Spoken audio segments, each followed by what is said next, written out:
Et on arrive donc aux deux dernières destructions relatives au jour du 17 Tammuz. Donc on avait dit que les points qui nous restaient à expliquer, c'était l'avant par rapport au point central et l'arrière.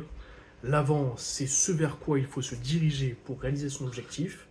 tandis que l'arrière, ça représente ce qu'on cherche à fuir à tout prix. Et donc dans ces destructions qui sont relatives au 17 Tammuz, là, ce qui représente l'avant, c'est le bitul tamid, l'annulation du sacrifice quotidien du tamid qu'on devait apporter,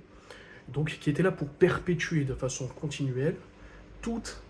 la sainteté de la révélation de Matan Torah.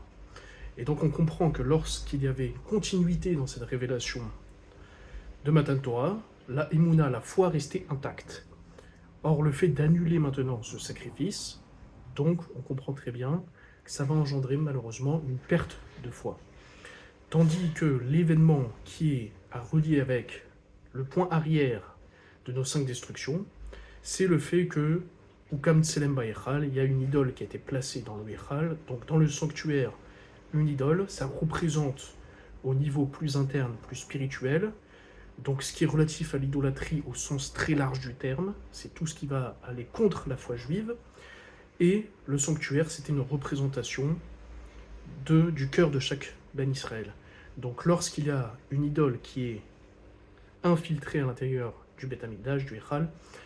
c'est malheureusement un événement qui signifie qu'à partir de maintenant, il pourrait y avoir une faille dans le cœur de chaque Ben Israël pour qu'il y ait des éléments négatifs qui sont